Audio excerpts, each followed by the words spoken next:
حلیمہ جب بھی اپنے شوہر سے جیب خرچ مانگتی تو اس کا شوہر کہتا امی سے لے لو، اور جب وہ اپنی ساس سے مانگتی تو ساس اس کو چھوٹی چھوٹی چیزوں کے لیے بھی ترساتی اور کہتی تم تو بچت ہی نہیں کرتی، جبکہ آئے روز ساس اپنی بیٹیوں کو گھر بلا لیتی اور ہزاروں ان کی خاطر مدارت میں خرچ کر دیتی۔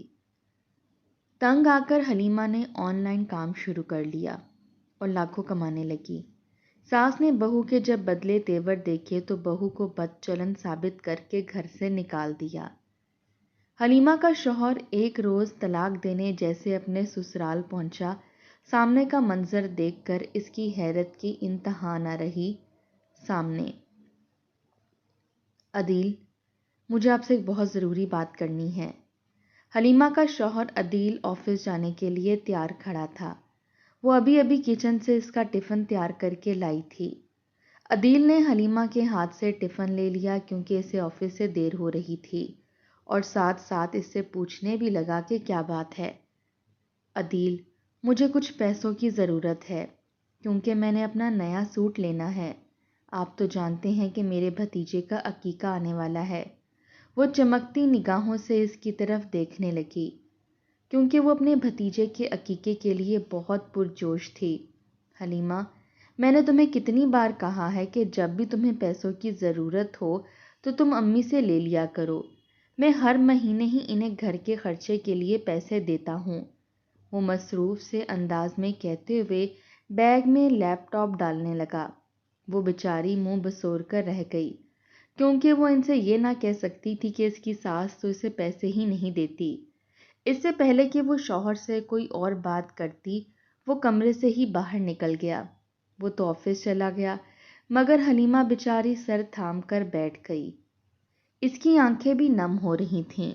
جب سے اس کی شادی ہوئی تھی وہ تو ایک عجیب کشمکش میں پھنس گئی تھی۔ جب بھی وہ اپنے شوہر سے اپنی ضروریات کے لیے پیسے مانگتی تو وہ کہتا کہ ماں سے لے لو، اور جب وہ اپنی ساس کے پاس پیسے لینے کے لیے جاتی تو وہ اسے ہزار باتیں سنا دیتا۔ وہ بیچاری اب یہی سوچنے لگی تھی کہ اب وہ کیا کرے، کیونکہ اسے سوٹ تو لینا ہی تھا۔ پھر ہمت کر کے وہ کمرے سے باہر نکل آئی کیونکہ اسے اپنی ساس سے بھی بات کرنی تھی۔ ساس کمرے میں بیٹھی موبائل پر اپنی بیٹی سے بات کر رہی تھی۔ وہ ان کی بات ختم ہونے کا انتظار کرنے لگی۔ اسے وہاں پر آئے ہوئے تقریباً 10 منٹ ہو چکے تھے، مگر وہ تو بس اپنی بیٹی سے ہی بات کیے جا رہی تھی۔ حالانکہ وہ دیکھ چکی تھی کہ ان کی بہو کب سے ان کا انتظار کر رہی ہے، مگر وہ تو اسے دیکھ کر ناک منہ چڑھا گئی اور رخ دوسری طرف پھیر کر ہنس ہنس کے بیٹی سے باتیں کرنے لگیں۔ وہ ایسی ہی تھی، ہر وقت ہی بیٹیوں سے فون پر باتیں کرتی رہتی، اور حلیمہ بیچاری کو گھر کا سارا کام کرنا پڑتا کیونکہ وہ ایک شریف اور کم گو لڑکی تھی۔ وہ اپنے گھر میں لڑائی جھگڑا نہ کروانا چاہتی تھی، اسی لیے ہی آج تک اپنی ساس کی اصلیت اپنے شوہر کو نہ بتا پائی، مگر اب وہ تھک چکی تھی۔ اس کی خواہشات تو اس کے دل میں ہی دبتی جا رہی تھیں۔ اب اس کی ساس کال کاٹ کر کے سوالیہ نظروں سے اس کی طرف دیکھنے لگی۔ امی، مجھے کچھ پیسے چاہیے، عدیل نے کہا ہے کہ میں آپ سے لے لوں۔ وہ بیچاری ڈرتی ڈرتی کانپتی ہوئی آواز کے ساتھ کہہ رہی تھی کیونکہ وہ جانتی تھی کہ اب اس کی ساس نہ جانے اسے کیا کیا باتیں سنائیں گی، کیونکہ وہ جب بھی ان سے پیسے مانگنے کے لیے آتی تو وہ اسے کہتی کہ تم تو ایک پھوہڑ لڑکی ہو، تمہیں تو شوہر کی کمائی اڑانے کا شوق ہے، کچھ پیسے بچا بھی لیا کرو۔ کیا کرنے ہیں تم نے پیسے؟ سارا دن تو تم گھر میں بیٹھی رہتی ہو، تمہارے کون سے کاروبار چل رہے ہیں جس کے لیے تمہیں پیسوں کی ضرورت ہے؟ حلیمہ کی ساس نے بالکل وہی جواب دیا تھا جو وہ سوچ رہی تھی، مگر وہ یہ نہ سوچ رہی تھی کہ وہ اتنے غصے سے جواب دیں گی۔ وہ تو کہہ رہی تھی کہ اس کے کون سے کاروبار چل رہے ہیں، حالانکہ اگر اس کے کاروبار چل رہے ہوتے تو وہ کیوں ان سے پیسے مانگتی؟ وہ بیچاری تو پائی پائی کی محتاج ہو کر رہ گئی تھی۔ حالانکہ اس کا شوہر اچھا کماتا تھا، مگر اس کے شوہر میں بس ایک ہی خامی تھی کہ وہ ساری تنخواہ لا کر ماں کے ہاتھ پر رکھ دیتا اور وہ بیچاری خالی ہاتھ رہ جاتی۔ امی، آپ کو تو پتہ ہے کہ میرے بھائی کے ہاں بیٹا پیدا ہوا ہے، مجھے جمعے کے دن اسی کے عقیقے میں جانا ہے، اسی کے لیے ہی میں نیا سوٹ لینا چاہ رہی تھی کیونکہ میرے پاس کوئی ڈھنگ کا سوٹ ہی نہیں ہے۔ اب وہ بھی کانپتی آواز کے ساتھ انہیں پیسے مانگنے کی وجہ بتا رہی تھی۔ اس کا دل تو نہ چاہ رہا تھا کہ وہ اپنی ساس سے منہ ماری کرے، مگر اسے پیسوں کی سخت ضرورت تھی۔ وہ اپنے میکے میں اپنا مذاق نہیں بنوانا چاہتی تھی، کیونکہ اس کی ساری بہنیں اور کزنز نئے سوٹ لے رہی تھیں۔ واہ بھائی، یہاں تو شوہر کی کمائی کو اچھے طریقے سے برباد کیا جا رہا ہے۔ بی بی، میرا بیٹا کوئی منسٹر نہیں لگا ہوا جو تمہاری بیجا خواہشات کو پورا کرتا پھرے۔ وہ سارا دن گدھوں کی طرح کام کرتا ہے، مگر تمہیں تو اس کی کوئی پرواہ ہی نہیں۔ وہ اس کی اتنی سی بات پر پھٹ پڑی تھیں۔ ان کے کڑے تیور دیکھ کر تو حلیمہ بیچاری گھبرا گئی۔ اس کے ہاتھوں پر پسینہ آنے لگا تھا۔ وہ ایک بھولی بھالی سی لڑکی تھی، اسے یہ طنز تانے نہ آتے تھے۔ وہ خاموشی سے سر جھکائے ان کی باتیں سن رہی تھی، اور اس کی ساس تو بس بولتی ہی جا رہی تھی۔ انہیں تو اسے بے عزت کرنے کا موقع مل گیا تھا۔ اور تمہیں تو کپڑوں کی ضرورت ہی نہیں، میں نے دیکھا ہے تمہاری الماری کپڑوں سے بھری پڑی ہے، انہی میں سے کوئی پہن لو۔ اور ویسے بھی میرے پاس پیسے نہیں ہیں، مہینے کا آخر چل رہا ہے، گھر کا خرچ بھی تو پورا کرنا ہے۔ مگر تم کیا جانو کہ گھر کیسے چلایا جاتا ہے؟ تمہاری ماں نے تو تمہیں کچھ سکھایا ہی نہیں۔ وہ تو اب اس کی تربیت پر ایک تقریر کرنے لگی تھیں۔ اب حلیمہ میں اتنی ہمت نہ تھی کہ وہ پھر سے ان سے پیسے مانگ سکے، حالانکہ اس کے پاس کوئی کپڑے نہ تھے، سارے کپڑے ہی بسیدہ اور پرانے ہو چکے تھے۔ وہ نم آنکھوں کے ساتھ ساس کے کمرے سے باہر نکل آئی۔ ساس کے کمرے سے نکلنے کے بعد وہ اپنے کمرے میں نہ گئی تھی، کیونکہ اسے ابھی کچن کا کام بھی کرنا تھا۔ رات کو ہی اس کی ساس نے اسے بتایا تھا کہ آج اس کی تینوں نندیں ان کے گھر رہنے کے لیے آنے والی ہیں۔ وہ اب سنک پر کھڑی برتن دھو رہی تھی اور یہی سوچ رہی تھی کہ اگر ان کے پاس پیسے نہیں ہیں تو پھر کیسے اپنی بیٹیوں کو بلا رہی ہیں، کیونکہ جب وہ آتی تو ان کی ساس بہت خرچہ کرتی تھی۔ وہ کچن میں کھڑی ابھی یہی سوچ رہی تھی کہ اچانک سے محلے کا لڑکا آیا، جس کے ہاتھ میں سودا سلف کے بڑے بڑے تھیلے تھے۔ وہ سامان کے تھیلے حلیمہ کے حوالے کر کے نکل گیا اور ساتھ میں یہ بھی کہہ گیا تھا کہ اسے رضیہ خالہ نے بازار سے چیزیں لینے کے لیے بھیجا تھا۔ جیسے ہی حلیمہ کی نظر بل پر پڑی تو اس کی آنکھیں پھٹی کی پھٹی رہ گئیں۔ انہوں نے اپنی بیٹیوں کے لیے پورے 15,000 کا سامان منگوایا تھا۔ جب اس نے تھیلے کھول کر دیکھے تو اس میں دنیا جہان کی ہر چیز موجود تھی۔ گوشت اور مچھلی سے لے کر کھانے پینے کی ساری چیزیں ہی موجود تھیں۔ انہوں نے اپنے نواسوں کے لیے بھی بہت سے کھانے پینے کی چیزیں منگوائی تھیں۔ یہ دیکھ کر تو اس کی آنکھوں سے آنسو ہی نکل آئے، کیونکہ ابھی انہوں نے کہا تھا کہ ان کے پاس پیسے نہیں ہیں، اور اب خود ہی اتنی زیادہ چیزیں منگوا لی تھیں۔ حالانکہ اس بیچاری کو تو بس 5,000 ہی چاہیے تھے، مگر وہ بے بس تھی۔ وہ آج تک اپنے ماں باپ کی تربیت کی وجہ سے ہی خاموش تھی، کیونکہ اس کی ماں باپ نے اسے ہمیشہ یہی سمجھایا تھا کہ بیٹیوں کا کام گھر کو جوڑنا ہوتا ہے، نہ کہ توڑنا۔ وہ چپ چاپ سارے سامان کو کچن میں لگے کیبنٹس میں سیٹ کرنے لگی۔ گوشت اور مچھلی وغیرہ اس نے فریج میں رکھ دی تھی، پھر کچن کا کام ختم کر کے آرام کی غرض سے اپنے کمرے میں آ گئی۔ ابھی 25 منٹ ہی ہوئے تھے کہ اس کی ساس دندناتی ہوئی اس کے کمرے میں آ گئی۔ مہارانی، اگر تمہیں آرام سے فرصت مل گئی ہو تو آ کے شام کے کھانے کی تیاری ہی کر لو۔ ابھی صرف دوپہر ہی ہوئی تھی اور وہ اسے شام کے کھانے کی تیاری کے لیے بول رہی تھی۔ ساس کی بات پر وہ بیچاری گڑبڑا کر اٹھ بیٹھی۔ اس نے گھڑی پر وقت دیکھا تو ابھی 2:30 بج رہے تھے۔ امی، ابھی تو اتنا وقت پڑا ہے، وہ دھیمے سے لہجے میں گھڑی کی طرف اشارہ کرتے ہوئے بولی۔ مجھے لگتا ہے کہ تمہاری یادداشت چلی گئی ہے، چلو میں پھر سے بتا دیتی ہوں۔ کچھ دیر میں ہی تمہاری نندیں آنے والی ہیں اور میں چاہتی ہوں کہ ان کے آنے سے پہلے سب کچھ تیار ہو۔ وہ غصے سے اس پر چلانے لگی تھی۔ ان کا غصہ دیکھ کر تو وہ فوراً سے بستر سے نیچے آ گئی۔ وہ اسے گھوری سے نوازنے کے بعد کمرے سے باہر نکل گئی تھیں اور وہ بھی ان کے پیچھے پیچھے کچن میں آ گئی۔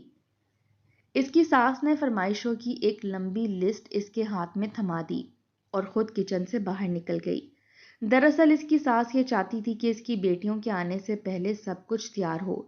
حلیمہ بھی اچھی طرح سے جانتی تھی کہ اس کی ساس کیا چاہتی ہے، اسی لیے ہی وہ چپ چاپ کام پر لگ گئی۔ کام کرتے کرتے عصر کی اذانیں ہونے لگی تھیں۔ اتنی دیر کھڑا رہنے کی وجہ سے تو اس کی کمر ہی تختہ ہو گئی تھی۔ وہ سارا کام ختم کر چکی تھی مگر اس نے صرف آٹا ہی گوندھنا تھا، مگر اب تک اس کی نندوں کا کوئی نام و نشان نہ تھا، کیونکہ انہوں نے تو شام میں ہی آنا تھا۔ اس کی ساس نے تو جان بوجھ کر ہی اسے جھوٹ بولا تھا تاکہ وہ سارا کام ختم کر لے۔ آٹا گوندھ کر رکھنے کے بعد وہ کچن سے باہر نکل آئی، کیونکہ کچن میں بہت زیادہ گرمی ہو رہی تھی۔ جیسے ہی وہ باہر آئی تو دروازے پر بیل بجنے لگی۔ اس نے دروازہ کھولا تو اس کی تینوں نندیں اپنے بچوں سمیت باہر موجود تھیں، حالانکہ وہ علیحدہ علیحدہ گھروں میں بھی آئی گئی تھیں۔ اس نے اپنے نندوں کو سلام کیا تو وہ جواب دیے بغیر ہی گھر کے اندر آ گئیں، کیونکہ ان کی ماں فون پر انہیں بھابھی کے خلاف بھڑکاتی رہتی تھی۔ حلیمہ بیچاری اپنا سا منہ لے کر رہ گئی اور پھر دروازہ بند کرنے کے بعد ان کے پاس ہی آ بیٹھی تھی۔ ساس بڑی محبت کے ساتھ اپنی بیٹیوں کے گلے مل رہی تھی۔ یہ دیکھ کر تو حلیمہ کی آنکھوں سے آنسو نکل آئے، کیونکہ وہ بھی اپنی ماں کے گھر رہنے کے لیے جانا چاہتی تھی، مگر ہر وقت اس کی ساس اسے یہی کہہ کر روک لیتی کہ اگر تم میکے چلی گئی تو پھر گھر کا کام کون کرے گا۔ اس وقت حلیمہ یہی سوچ رہی تھی کہ آئے روزی اس کی نندیں ان کے گھر آ جاتی ہیں تو پھر ان کے گھروں کا کام کون کرتا ہوگا۔ پھر اس نے اپنے دوپٹے کے پلو سے اپنی آنکھیں صاف کیں، کیونکہ وہ کسی کے سامنے کمزور نہ پڑنا چاہتی تھی۔ اب یہیں پر بیٹھی رہو گی یا کوئی کھانے پینے کا انتظام بھی کرو گی؟ اس کی ساس نے آنکھیں دکھاتے ہوئے کہا۔ ساس کے کہنے پر وہ جلدی سے اٹھ کھڑی ہوئی اور کچن میں آ گئی۔ وہ سب کے لیے فریش جوس بنانے لگی تھی، کیونکہ گرمی بہت زیادہ ہو رہی تھی۔ اس نے سوچا کہ کھانے سے پہلے کچھ ٹھنڈا ہی سرو کر دے۔ جوس کے ساتھ ساتھ اس نے فروٹس بھی کاٹ لیے تھے۔ 15 منٹ کے اندر ہی وہ سب کچھ تیار کر کے ساس کے کمرے میں لے آئی، مگر جیسے ہی وہ کمرے میں انٹر ہوئی تو اسے اپنی سماعتوں پر یقین ہی نہ آیا۔ ساس بیٹیوں سے اس کی برائی کر رہی تھی اور کہہ رہی تھی کہ وہ گھر کا کوئی کام نہیں کرتی اور سارا کام اس کی ساس کو ہی کرنا پڑتا ہے، مگر جیسے اس کی ساس نے اسے دیکھا تو خاموش ہو کر بیٹھ گئی۔ اس نے سب کے سامنے ٹرے کی تو سب جوس کے گلاس اٹھاتے گئے۔ بچے تو کمرے سے باہر کھیل رہے تھے، وہ سارے گھر میں ادھم مچا رہے تھے۔ وہ خود بھی ایک گلاس اٹھا کر ابھی کرسی پر بیٹھی تھی کہ اس کی ساس پھر سے اسے آنکھیں دکھانے لگی۔ نہ جانے وہ کیا چاہتی تھی، حلیمہ کی سمجھ میں کچھ نہ آ رہا تھا، مگر پھر وہ سمجھ گئی کہ وہ اسے یہاں سے جانے کا کہہ رہی ہیں۔ وہ بیچاری ہاتھ میں گلاس پکڑے کمرے سے باہر نکل آئی۔ ساس کے رویے کی وجہ سے اس کا دل بہت دکھا تھا، اور یہ کوئی پہلی بار نہ ہوا تھا۔ جب بھی اس کی نندیں آتی تو اس کی ساس اسے کمرے سے باہر بھیج دیا کرتی تھی۔ وہ پھر سے کچن میں آ گئی، کیونکہ ابھی سے روٹیاں بھی بنانی تھیں۔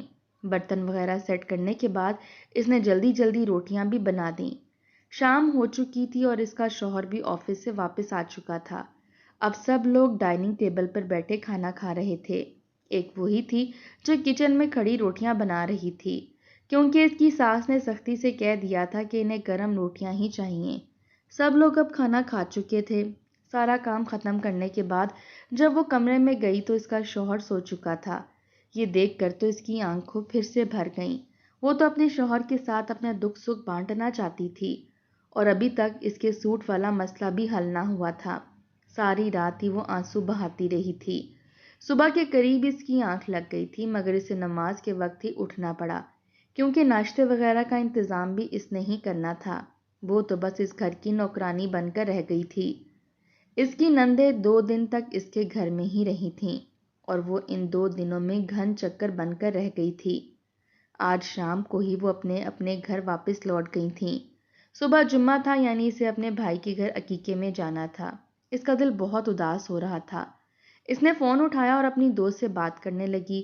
وہ اپنی دوست سے ہر بات شیئر کیا کرتی تھی۔ اس نے جب اپنی دوست کو اپنی پریشانی بتائی تو اس نے اس سے ایک ایسی بات کی کہ اس کی آنکھیں چمک اٹھیں۔ وہ اسے آن لائن کام کرنے کا مشورہ دے رہی تھی۔ حلیمہ نے بھی سوچ لیا کہ اب وہ آن لائن کام ہی کرے گی۔ وہ اپنے بھائی کے گھر عقیقے میں بھی نہ گئی، کیونکہ وہ سب کے سامنے اپنی بے عزتی نہیں کروانا چاہتی تھی۔ اس نے طبیعت خراب کا بہانہ بنا لیا۔ پھر حلیمہ نے اپنی اسی دوست کے ذریعے سے آن لائن کام شروع کر دیا۔ وقت بڑی تیزی کے ساتھ گزرتا جا رہا تھا۔ وہ لیپ ٹاپ پر بیٹھ کر گھر میں ہی کام کیا کرتی تھی۔ 3 مہینے کے اندر اندر ہی وہ سارا کام سیکھ گئی۔ اس کی ساس اس کے بدلتے تیور دیکھ چکی تھی، کیونکہ وہ آئے روزی بہت زیادہ شاپنگ کر کے آتی۔ یہ تمہارے پاس اتنے سارے پیسے کہاں سے آ رہے ہیں؟ میں اچھی طرح سے جانتی ہوں کہ ضرور تم کوئی گھٹیا کام کر رہی ہو۔ وہ اپنے کمرے میں بیٹھی لیپ ٹاپ پر کام کر رہی تھی کہ اس کی ساس غصے سے چلاتی ہوئی اس کے کمرے میں آئی۔ حالانکہ وہ انہیں بتا چکی تھی کہ وہ آن لائن کام کرتی ہے، مگر پھر بھی اسے یقین نہ آیا۔ میں اچھی طرح سے جانتی ہوں کہ تم کوئی آن لائن کام نہیں کر رہی، بلکہ تم تو ایک بد چلن عورت ہو اور ضرور ہی کوئی گھناؤنا کام کر رہی ہوگی۔ ساس کے منہ سے ایسی باتیں سن کر اس کی آنکھوں سے آنسو نکل آئے۔ اس نے اپنی صفائی میں بہت کچھ کہا، مگر وہ تو اس کی کوئی بات بھی سن نہیں رہی تھیں۔ اس بار تو انہوں نے حد ہی کر دی اور اس کا ہاتھ پکڑ کر اسے کمرے سے باہر لے آئی تھیں اور پھر اسے دھکے دے کر گھر سے ہی باہر نکال دیا۔ وہ روتی بلکتی رہی، مگر اس خود غرض عورت پر کوئی اثر نہ ہوا۔ جب رات کو حلیمہ کا شوہر گھر واپس آیا تو اس کی ساس نے اسے حلیمہ کے خلاف بھڑکا دیا۔ اس نے کہا کہ اس نے حلیمہ کو کسی سے فون پر بات کرتے ہوئے دیکھا ہے۔ اس کا شوہر بھی اب اس سے بدظن ہو چکا تھا۔ وہ اپنے باپ کے گھر میں بیٹھی آنسو بہا رہی تھی۔ اس کے ماں باپ بھی اس کی وجہ سے بہت پریشان ہو رہے تھے، کیونکہ بڑی مشکل سے ہی تو انہوں نے بیٹی کو بیایا تھا۔ وہ ہر وقت اپنے شوہر کو یاد کر کے آنسو بہاتی رہتی تھی، حالانکہ اب اسے پیسوں کی ضرورت نہ تھی، کیونکہ وہ خود کمانے لگی تھی، مگر پھر بھی شوہر کی کمی اسے شدت سے محسوس ہوتی تھی۔ اسے اپنے باپ کے گھر رہتے ہوئے تقریباً 2.5 مہینے ہونے کو تھے، مگر ابھی تک اس کے شوہر نے اس کی کوئی خیر خبر نہ لی تھی۔ پھر ایک دن اس کی ساس نے اپنے بیٹے کو بھڑکایا کہ وہ حلیمہ کو طلاق دے دے، تو وہ پاگل جس کی آنکھوں پر پٹی بندھی ہوئی تھی، بیوی کو طلاق دینے کے لیے سسرال پہنچ گیا۔ مگر سامنے کا منظر دیکھ کر تو اس کی حیرت کی انتہا نہ رہی۔ بہت سی لڑکیاں جن کے پاس لیپ ٹاپ تھے وہ حلیمہ کے پاس کام سیکھنے کے لیے آئی ہوئی تھیں۔ پہلے تو وہ کچھ سمجھ ہی نہ پایا، مگر پھر اس کے شوہر کو ساری حقیقت سمجھ آ گئی، کیونکہ اب تک تو وہ یہی سمجھ رہا تھا کہ حلیمہ غلط کام کرتی ہے، مگر آج اس نے اپنی آنکھوں سے دیکھ لیا تھا۔ اس کی آنکھوں سے آنسو بہنے لگے، کیونکہ وہ اپنی بیوی سے پیار کرتا تھا، مگر ماں کی باتوں میں آ کر ہی وہ اسے طلاق دینے چلا تھا۔ حلیمہ بھی اسے دیکھ چکی تھی، شوہر کو اتنے ماہ بعد دیکھ کر اس کی بھی آنکھوں سے آنسو نکل آئے۔ وہ حلیمہ کے پاس گیا اور اسے گلے سے لگا لیا۔ حلیمہ بھی اس کے گلے سے لگ کر پھوٹ پھوٹ کر رو دی۔ حلیمہ نے اسے اپنی صفائی پیش کرنا چاہی تو اس نے اسے چپ کرا دیا، کیونکہ وہ سب کچھ ہی جان چکا تھا۔ پھر وہ اسے منا کر اپنے گھر لے آیا۔ اس کی ساس اسے وہاں پر دیکھ کر خوش تو نہ ہوئی تھی، مگر بیٹے کی وجہ سے وہ بھی مجبور تھی۔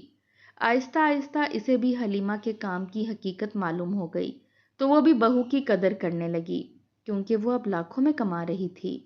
حلیمہ بھی بہت زیادہ خوش تھی، کیونکہ اب اس کی زندگی ہی بدل چکی تھی۔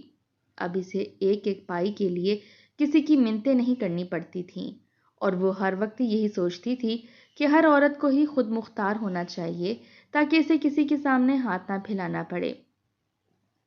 اب اس نے اپنی ایک بہت بڑی اکیڈمی بھی کھول لی تھی، جس میں وہ لڑکیوں کو آن لائن کام سکھاتی تھی، کیونکہ وہ یہ نہ چاہتی تھی کہ جو اس کے ساتھ ہوا وہ کسی اور لڑکی کے ساتھ بھی ہو۔ اس کی ساس کو بھی احساس ہو گیا تھا کہ اس نے اپنی بہو کے ساتھ ٹھیک نہیں کیا، کیونکہ اب سب کچھ کھل کر اس کی آنکھوں کے سامنے آ چکا تھا۔ حالانکہ پہلے بھی وہ جانتی تھی کہ اس کی بہو کوئی غلط کام نہیں کرتی، مگر پھر بھی جان بوجھ کر ہی اس نے بہو کو گھر سے نکال دیا تھا، کیونکہ وہ اسے شروع سے ہی پسند نہ تھی۔ مگر اب جب وہ اتنا کمانے لگی تھی تو اس کی ساس بھی اس کی قدر کیے بنا نہ رہ سکی۔ سچ ہی کہتے ہیں کہ ہر کسی کو ہی اپنے جتنا کمانا چاہیے، تاکہ اسے کسی کے سامنے ہاتھ نہ پھیلانے پڑیں۔